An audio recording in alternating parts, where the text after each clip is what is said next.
Good evening बच्चों। Chemistry के one day one question series में बेटा आपका स्वागत है। कल जो हम लोगों ने क्वेश्चन लिया था उसका सोल्यूशन देख लेते हैं और फिर आज के लिए एक ले लेते हैं नया क्वेश्चन।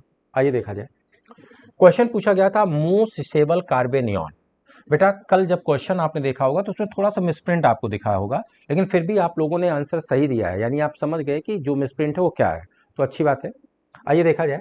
कह रहे हैं मोस्ट स्टेबल कार्बेनियन। बेटा अगर हम पहले वाले को देखें तो जिस कार्बन के ऊपर माइनस चार्ज है उसका हाइब्रिडाइजेशन क्या है, sp।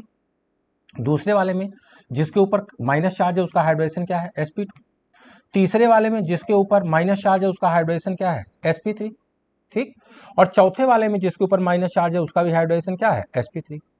अब अगर हाइब्रिडाइजेशन sp है तो मोर इलेक्ट्रोनेगेटिव है, माइनस चार्ज, स्टेबिलिटी बढ़ जाएगी।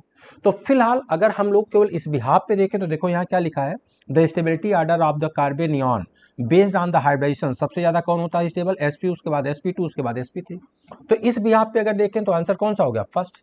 लेकिन ये दूसरा फैक्टर भी हम लोग जानते हैं क्या, कि अगर कार्बेनियन के स्टेबिलिटी की हम लोग बात करते हैं तो ये स्टेबिलिटी क्या होती है, directly proportional to minus I and inversely proportional to plus I. अब अगर तीसरे और चौथों को देखें हम बेटा तो देखो ये तीन तीन ग्रुप लगे हैं, ये क्या लग गया है, प्लस आई लग गया है, तो स्टेबिलिटी को और कम कर देगा। यहाँ दो ग्रुप लगा है, ये क्या है, प्लस आई, स्टेबिलिटी को और कम कर देगा ये।